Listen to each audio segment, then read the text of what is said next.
right. Hello and welcome to another episode of the Project Purple Sports Podcast. I'm Dino Verrelli, founder and CEO of Project Purple, and one of the co-hosts here at Project Purple Sports on our live stream. And I've got the pleasure with us today, coming to us from Trumbull High School, the boys basketball coach.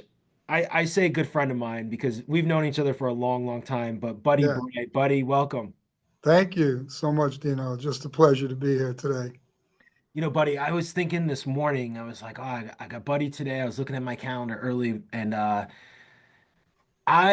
so my history, from Bridgeport, went to Notre Dame, played Hmm. collegiately. Not that that's any of this is relevant for this, but when I started to referee, I did a bunch of Trumbull games, and I Hmm. remember like I think one of my last games when I finally was like, that's it, I'm done reffing, was at Trumbull High, Trumbull versus Greenwich, because I had to throw a Greenwich parent out of the gym.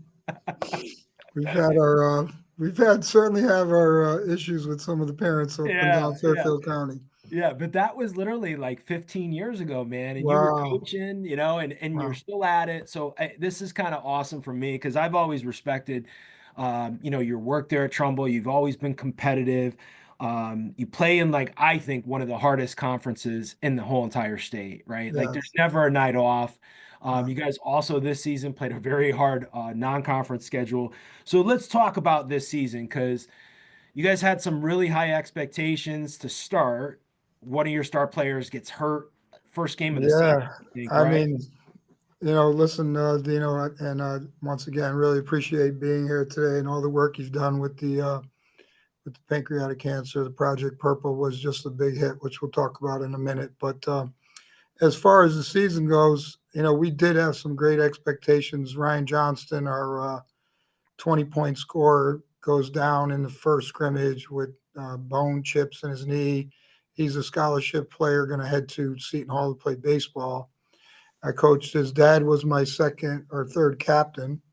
His brother Connor also played for me. Now he's a pitcher at URI, and his sister Carly is a sophomore in our girls program. So the Johnson family and I, when he went down, we thought it was some other things. And then after the MRI, just really bad news. And listen, I mean, when I talked about it, I had tears in my eyes because of not only knowing the family is like a son to me. And, going into your senior year with two sports, captain of both sports, 20-point scorer, he was going to be our star. And we knew what Sean really took the next step, and we knew what, he was going to be capable of.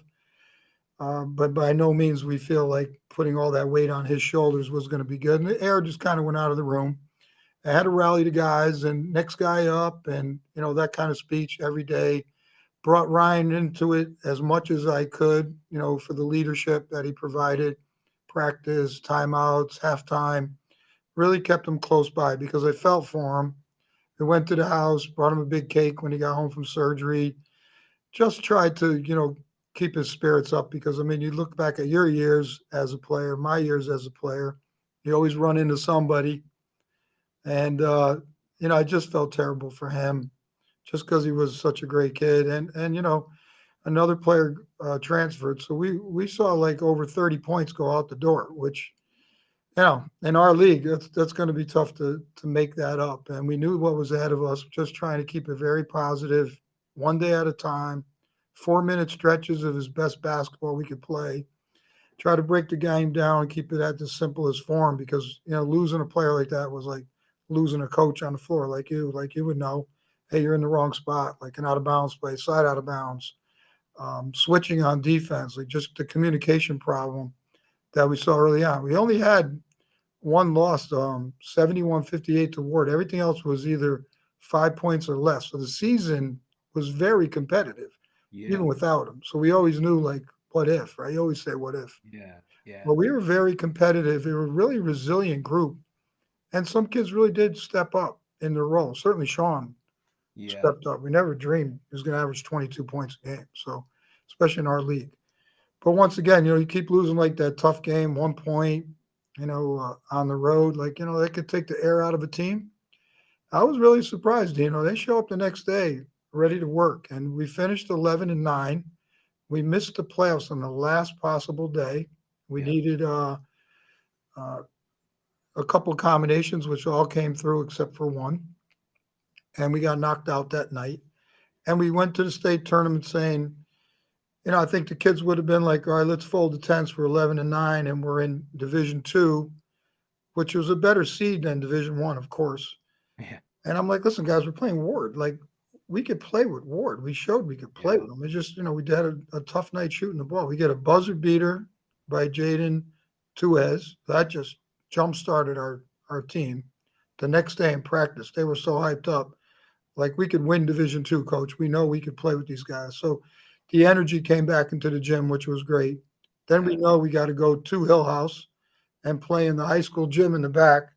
They had 4 players on first team. Yeah. All SEC. They had 2 all-state players. The Sutton kid just was all over Sean after halftime. Yeah. And he goes for 37, and we beat him there by all the wins on the road were by 3 points. And no one saw that coming. And then we go to East Hartford, beat East Hartford by 3, as you know, and then he played amazing that night. His tournament was 30, 33, 37, and then he had 16 against Manchester. So I think the kid just really kind of ran out of gas. They were the better team that night. And if I was to look back on it, Dino, as a coach, and as you know, so much film doesn't do a team justice. I never saw them live, and it still bothers me to this day because their quickness, their length, you can't see it on film, Yeah. And that bothered the staff. It bothered us. But who knew we were going to get to the semifinals, play the number 1 seed, So if we ever got to that point, we're like, okay, we'll deal with it when we get there. Yeah. Which was the wrong attitude, of course, but you want to be prepared. But it was a fun, dancing in the locker room and those moments we had during the state tournament because, it's a one and done.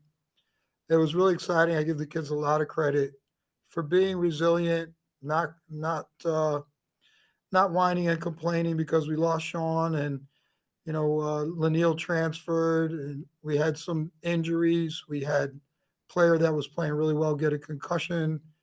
It was just a roller coaster season, really just roller coaster. In our league, that's tough. So, Yeah. tip my hat to the kids, the coaching staff working very hard to try to keep us competitive and positive. So, I'm just happy that they had that opportunity to have that run. It was exciting. Well, it was fun to watch. I mean, we saw, I knew going into the season, you guys were going to be competitive, and then you had that injury, and I was like, oh, okay, like, Yeah. how's this going to shake out? And, following you guys along, and then, even that St. Joe's game, which was that Project Purple game, was a rivalry Yeah. game. I mean, that was the first kind of moment for me to go, wow, like, Buddy's got a squad here. Like, they're really good. That outcome, wasn't Yeah. like you said, it was a 1 point game, right? Like, Right. you Right. lose some of those and these games that can go either way. And then the only other thing that I'll talk that I saw from the season, even in that Manchester game, buddy, like I was there, like there was a point where I thought you guys were gonna come back, like you guys Yeah. came back and rallied Yeah. back. They hit a Yeah. lot of shots. You They guys did. just weren't making, like there No. was shots that just like in and out that you're like, Yeah. oh man, Yeah. like if Yeah. those shots go down, Right. who Right. knows, right? Could And have been a Manchester different was a night. great team. I mean, they're all seniors. That Yeah. kudos to them. Nothing to take away from them. Sure. You Absolutely. just I gave them never all the credit. know. You Yeah. never know if maybe a couple shots go, a couple questionable calls, the Yeah. momentum shifts. What's the outcome of it, right? Right. But Right. do you look back? And I know there was one game I saw which it was on the NFHS stream. There was Mhm. no sound. I think Sean hits the buzzer beater. That's But Staples. yeah, was there a turning point in the season, maybe like where you kind of saw like, and again, hindsight's 2020, but Mhm. was there a game in the season that you kind of like, going through the trenches of the FCIAC, which is Right. not easy at all, Right. especially this year. I feel like there was a lot of depth in the FCIAC from top to bottom. Yeah. But was there a game or a moment where you could look back now and go, all right, that was maybe the turning point? Yeah. That Staples win. I mean, end up winning the league. They were league champs, beat Richfield in the final, and no one gave us a chance that night. They Yeah. were the best team coming in. Most coaches ranked them one, with Richfield a close Yeah. second, I would say, or pretty much they were, both going to battle for that championship, which they did. So I don't think anybody gave us a chance that night. And when Sean hits that shot, I think the kids were just, you got to remember, I only had Ryan Johnston, who's hurt for the year, and Sean, who had any varsity experience at all. I think anything that happened was like all new, a tough loss, a big win. It was like they were just experiencing everything for the first time and playing varsity basketball, moving up from JV. You know, and I know that's a big jump. The speed of the game, the excitement of the game, the pressure in the game, every possession being very important at times. Time and score issues that we had, not knowing. You know, we messed up some games, not finishing because of time and score, which becomes practice, but also really experience. I think the Staples game, looking back, was just a big, gigantic win for a very young, unexperienced team. Like, you know, they just Yeah. were like in the moment. And I think that's how they were. Like, I would think I came back after a tough loss and I'd be like, what am I expecting in the gym today? And they're coming out, they're laughing, playing 3-on-3, like they're doing their form shooting. And I was like, this is great because they could have just been like, you know, we're not going to be that good. Like Yeah. our star went out the door, kids transferred. We're really counting on Sean to really carry us, which he did. And I think when they won that big game with Staples, they're like, hey, they're picked to win it. We could play with anybody. You know, we could Yeah. really play with anybody in the league, coach. And let's work hard. Like they didn't like we do like, all right, we're gonna do one more drill and we're out. No, coach, could we hit this one more time? Like we do this out of bounds play one more time. And like they wanted more. Like they were hungry to be good, even though they were suffering these tough losses. Like, you know. And then we get a big win, you know, and then you lose 2 in a row and you get a big win. Like it was just so roller coaster set of emotions. So I would have to say to answer your question, Staples, I think proved to the kids that if we have a good night and play well and protect the ball and value possessions and you know Sean scores the ball and we get some other contributions, we could be okay. You know, we proved that at Hill House, at East Hartford. Like when we got more kids scoring in the scoring column and playing defense together. Like we only played zone one night all year. That was Hill Wow. House. That was it. We didn't play zone, not even one possession. Like, so we put the zone in before Hill House in one day and they bought in. Like they listened, they understood what I was trying to do with them. Like we're going to live and die in long threes. So they were very coachable at times. You know, you thought they were being young, they would be like blow you off, but you know, they were coachable and really resilient. So I think that part of it, you know, led us into the point where, hey, we're now reaching a point now. If we lose, we go home. And I Yeah. think we felt that. Like, I don't want to leave yet. I don't want the season to end. Let's play hard. We could win a championship. So it was Yeah. kind of weird. Crazy, Um, crazy run. well, yeah, it was fun to watch from my perspective. Like I was the fan. I kept texting you Yeah. like, "Hey, great win, Yes. man. Keep it up. Yeah. Keep the hammer down. Keep the hammer down." Yeah. Right. It was, Right. it was Yeah. pretty So cool to text message. see. I appreciate that. It was very Yeah. nice of you. Um, been at this as long as you have. There's been Mm-hmm. a lot of talk here recently at the end of the season, like, is the formula right? Is it the 5 divisions? Is it 18 schools? Is it Mm-hmm. looking back? Given your experience, um, what do you think is like, a couple questions here and bigger Sure. pictures like the Connecticut basketball landscape, right? And Mm-hmm. you've been unfortunately you lost a kid to prep school, that gets pulled from the prep Right. school, which we've heard often over the last couple of years. I think post COVID, Oh this has God. kind Yeah. of been a big thing, right? So you have that. You have this new format, the divisions, the 5 divisions, and your league strength, and then the past couple years in terms of your scheduling. But then for Mm-hmm. you also experience your top player goes down, right? So how does that Yeah. come into this? Shouldn't that come into this? So I guess bigger picture here, being at Trumbull for as long as you have, where are we in the state of Connecticut in terms of this basketball landscape? Do you think we're losing some things here with allowing, it's almost like there's a transfer portal, here in It Connecticut really high school, is. Yeah. to some Right. degree. Right. But Right. also, does it make sense, like the system that's currently in place, not in the conferences, because I think the conference are what they are, but like at that state level, is there a Mm-hmm. better method to the madness, I guess? I think, this is like you said, um, 35 years as head coach, we've gone from the double L now, like you mentioned, to division play. And I think we were seeded wrong in Division One when they filled the bracket. Now they've gone to 16 with the 16 buys. There's been a lot of talk about that too. Like the buys are the buys. They did the buy only because I think they wanted everything aligned to Yeah. Mohegan. I think there was teams misplaced there this year. They weren't Division One teams. Yeah. Kobe certainly graduated a lot.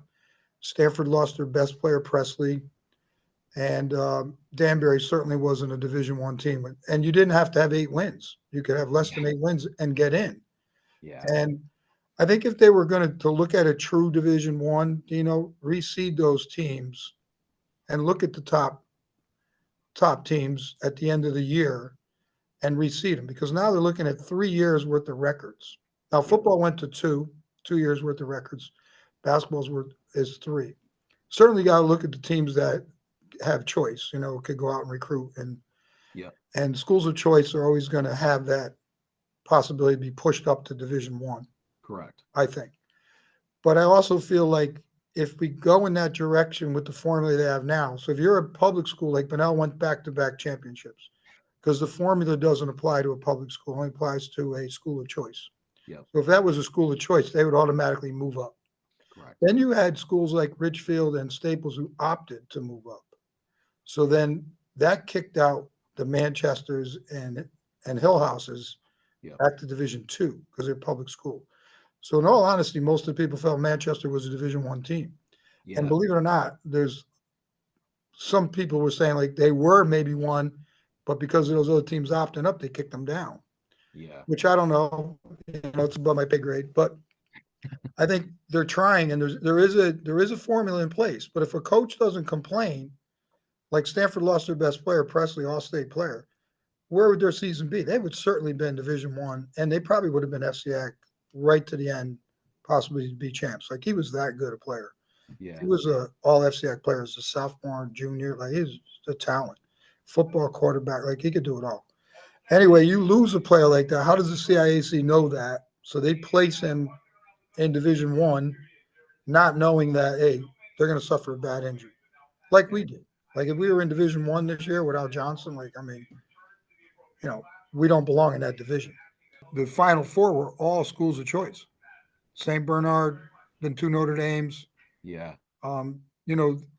Those games are like we're never going to be able to beat a Notre Dame and West Haven. Not what's going on. Even though we're a big school, Danbury even came out in the meeting and said, "I'm never going to win state championship in Division One." There is that elite, that elite group, and like New York does, the elite team would play the big public. Yeah. At the end, like a super game type of thing. I don't know if you're ever going to, we had double L, L, M, and S. People want that to come back, like go to classes rather than divisions. We're at 5 divisions now. Some people were like, go to double L, L, M, double M, and S. And a lot of people would like to see strictly a Catholic school division, meaning like that double L would be the schools of choice. That's never going to happen because there's only like 11 true Catholic schools in the state.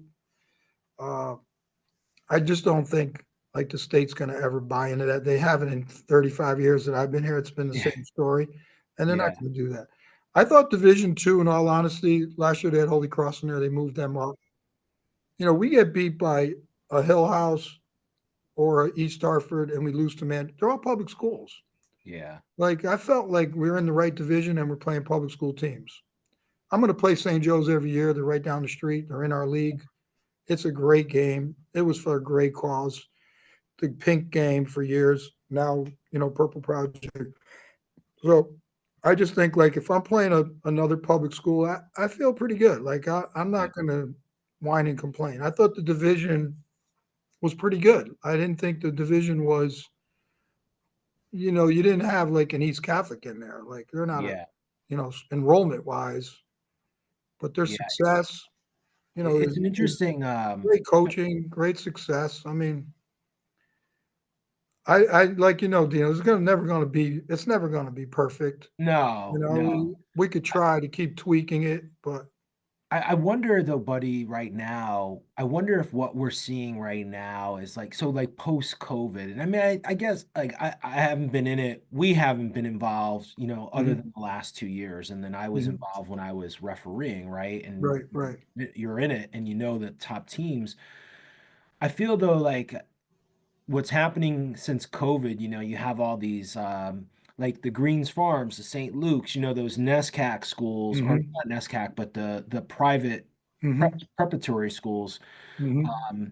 pulling the kids, and those kids usually come from public school. I've seen it Right. here in the NVL, like Torrington, which Torrington was D2, I believe, Hmm. I think, or maybe D3. They I lost think D3, yeah. Yeah, D3. They lost their best player to, a prep school this year, and that's coming from Hmm. public school. You mentioned, you lost a player to, I think, St. Luke's, your I've point guard. lost a dozen in 35 years. I mean, very good. My best players, Yeah. at So least a dozen it's of like this interesting thing that, and again, I don't know what the solution is. I do think agree totally. I think it would be really cool. I know this has been kind of tossed around as like at the end of the season, you have that like week period where, there's conference tournaments and those games don't count towards the state seeding anyways. Like them. just do a March Madness, like, and Right. reseed the teams based on that. And I do Hmm. think too, I mean, like another coach who I recently had on, all these games are streamed, right? So like the Right. CIAC can watch these games. So Right. like there should be a process like, hey, you lose Ryan, that Hmm. shouldn't that should benefit you if you lose your best player. There should be like kind of an appeal process, like, Yeah, hey, we they really lost could have put us. They could have really put us in Division III. You exactly lose a player right. like that, you could be seated Yeah, in Division III. yeah, or He's. What are you going to like you make up said, 20 points? yeah, or like Right. Stanford. Stanford should not have been D1 Right. without their best Definitely. player, right? Like Right. it made no sense to be there. So Right. yeah, I'd love to see that, but we'll see. We'll see what happens. Yeah. I mean, I think you put yourself in their position too. Like we have a formula, and people were like, "Well, you went like New Jersey does it, New York does it. They got the Catholic school." And a lot of the coaches felt like, okay, you go to this big Catholic school division, and you're going to play the prime games at Mohegan. You're going to play in the preseason tournaments, the big tournaments that East Catholic played in, and Notre Dame West Haven with the best player in the state. Yeah. They opened up a lot of doors for them. But you do that, and I think the public school guys are like, well, there's going to go my best player because he wants to play in that big game. He wants to play on that circuit. He wants to be on the better AAU team. They offered that kid IMG offered him 30,000 to leave this year, and the kid turned it down. He's like, I like my team, my coach, my school. Give the kid a lot of credit. I mean, It's it's like awesome. what the NCAA is going through. Like, listen, coach, I'm getting $1 million here, but I could get 3 million somewhere else. Like, how do you tell a 20-year-old kid no? Like, he's going to go. He's going to leave. Look at all the kids in the portal. This is a lower scale of it, but it's what's happening in a way. Like they're giving the player of the year sometimes to some of these prep schools in Connecticut. He's getting the player of the year. Like he left, he reclassed, Yeah. a year old, he got player of the year. Like that part's to me, that's a little confusing, The whole reclassification is weird to me. Like and that's I don't the get tough that. part for us. Yeah, that's a tough pill to swallow for me. I want a public school kid to say, I want to do a 5th year at Trumbull High, but I'll pay my tuition. Yeah, exactly. Let's talk about next year because you've got a great nucleus coming back. Yeah, Yeah, Sean's coming back, all-state player, both coaches, game time. right. I know you've got a bunch of other young players coming back. So are you looking forward to next year? And, I'm sure you've got, we didn't see your JV team, so I'm sure, Trumbull's always, since They're you've okay. done a They're great job good. building. Yeah, they were competitive. Certainly bringing back like that, 4 or 5 kids this year that finally got an opportunity to play a full 24 games of basketball in our league. I think that part of the experience, you can't practice that. You got to experience it. You got to go through the ups and downs. It kind of hardens you. It makes you work harder. You know how good you got to be in the off season to get better individually. Then in the fall, we come together playing in a couple fall leagues. We put the time in. They're in the weight room now. Right after the end of the season, like Sean and Jaden were just in an advanced weight training class we offer at school. I think their heart is into being a good team next year, and that's going to be important to me. Like, where's your where your head at, where do you see us? What do I need to work? We have like exit meetings. What are you going to work on? What are your weaknesses? Yeah. What are you going to put time into the summer? Your AAU schedule, individual workouts. We try to keep track as much as we can. And we get back in the fall, and we have summer camp here, and the kids work at camp, so they'll be involved with the summer camp, and then individually, we have a coach on the outside that works them out. We got 2 guns that we use, so they could get 500 shots up a day if they want. But I think if they buy in, put the work in, like you and I know, it never ends. Like you can't be satisfied because you're just going to be that same player next year. We need to take the next step. So I think they realize like we come back bigger, a little stronger, a little more athletic, more serious because we were young. I think Yeah. now hey, it's my senior year. This is it. And you see the different look on a senior than a junior. And I think also Sean's going to realize like nothing's going to come easy.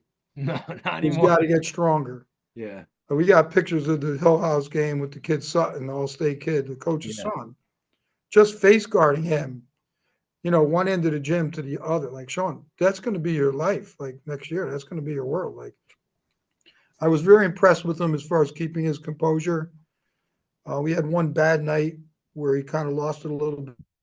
There was like a double foul, and I saw a side of Sean, and I couldn't blame the kid. Like they were just put a football player on him, and Yeah. it was they did what they had to do, and I give credit to them as well because they beat us. They beat us by 3 points, and they locked Sean up pretty good. But I'm like, Sean, you're going to have to learn to cut better, free yourself better, get stronger. We're going to work on some things in the off season, addressing that. Watch some film together, and just get them to keep that same demeanor, but learn how to use screens better, learn to curl and read the defense. Do I fade here, coach? Do I curl here? Do I go back door here? Like, we've got to get better at that, and I think that's going to be something that he's going to lock into and get better at. That's awesome. I can't wait to see it. And I just saw you a couple weeks ago at the FCIAC freshman game. So you got Yeah, 2 freshmen coming up too. So it'll be exciting to see the whole team develop next year. And thank you. Yeah, we should. on that note, and I know Yeah, you're at the middle school, so I got 2 questions left for you. And this one's related to those eighth graders out there. And you just yeah. gave some great golden nuggets that I say about development. But let's say you've got a kid here that's going to watch this, that's in eighth grade, going to be in high school next year.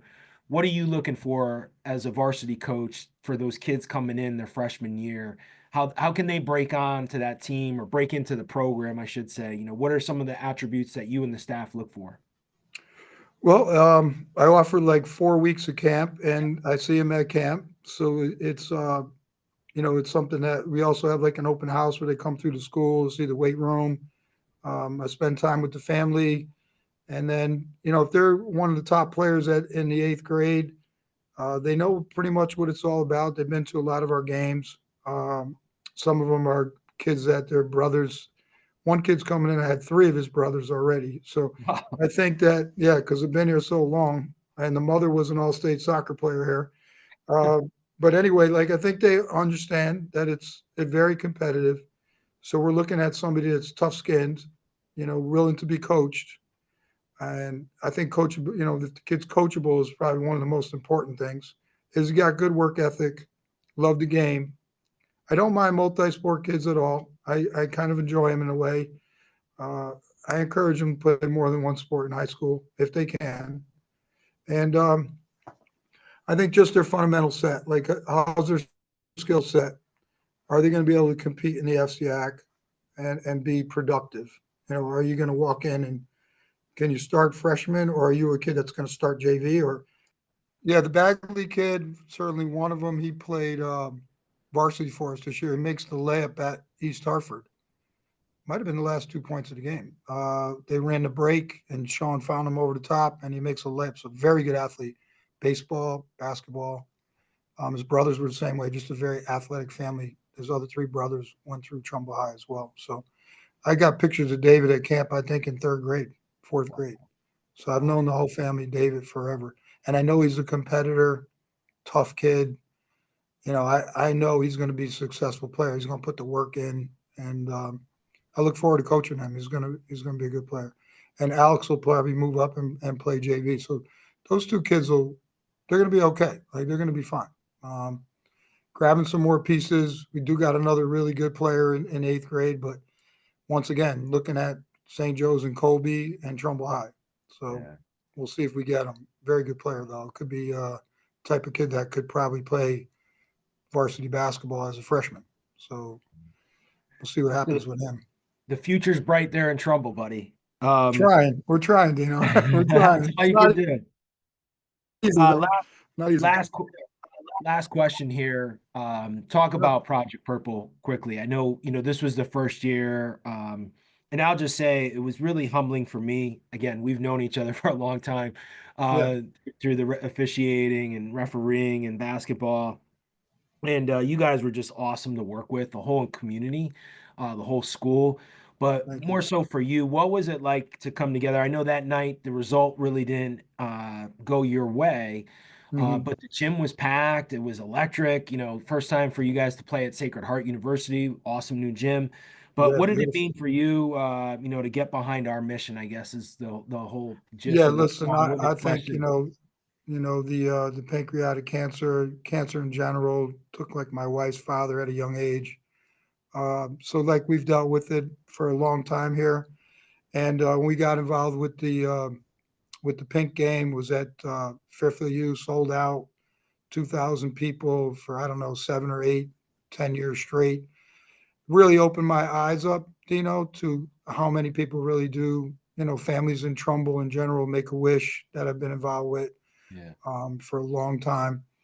And, you just wake up and you're grateful, and I try to teach the kids about being grateful for what you have, and so many families or people we know, you know, it's devastating with cancer. And that's why I give people like you tremendous, just your approach, that whole thing. I even put on the purple cufflinks. Like I was like so into it. We lost a player at halftime that night too. My probably best defender He's like was throwing battling up the or flu. something, right? Yeah, Yeah. so I mean, and then TJ Wright was just amazing, which we already knew, just an absolute talent, and a Yeah. good player. But like you said, we've had some really nice success over the last 7, 10 years against St. Joe's. They got us that night. They were the better team. No excuses. But like you said, the crowd, the kids, I think we sold close to 450 T-shirts. Yeah. Our community, our athletic director, Jen Keeley, our secretary, administrative assistant. The program, I talked about it every day after practice. Like, listen, this is something that we're changing. We've been in the pink game. We're moving into Project Purple. They didn't know about Project Purple. I had to tell them your background, the success you've had now as the CEO of this company. And I said, listen, guys, this opens up your eyes to what can be done when you put the right people in place. When their heart is behind it, their passion's behind it. It's either crossed their path, it's affected their lives. What happens? Do you sit back and watch, or do you get your hands dirty and say, listen, I want to do something about this? It's affecting a lot of people. And I'm like, you're going to be approached someday as young individuals, going into the business world, and you're going to have to get on board with something, and back it and be supportive. You look at the celebrities, the the, the professional athletes that get behind something like Project Purple, and they only feel better, And at the end of the day, do you feel better for what you're doing? Then it's the right thing to do. And I teach a class like that, my junior health class. I talk about, when you do an act of kindness, how do you feel? When you write somebody a letter of gratitude after your 4 years at Trumbull High, thank your coaches, the secretary, your guidance counselor, read it to them. Go over to them and read that letter to them and say, listen, I appreciate you for what you're doing. For me as a student, an athlete, I mean, I get calls on Christmas Day, text messages from managers, never mind players, that you try to help out, put them in school, get them on the right path. Yeah, sometimes it's tough love, Dino, but you got to do it. And in your case, I couldn't be more happier for you knowing you. being a part of this. I hope Mr. King makes good decisions moving forward, keeps you on board. We also have a big baseball program, Dino. I've been in the baseball program for over 40 years. Uh, if that's something that interests you as well, I could help Well, you with that we'd because love to they're do. just Yeah, buddy, we'd love to do more. And I mean, I think I'll just say like it was so humbling. I know we go way back, but yeah, it's humbling because as you just said something really, really powerful. You just never know. And at the end of the day, it's a game, but there's life to be lived, right? And so right.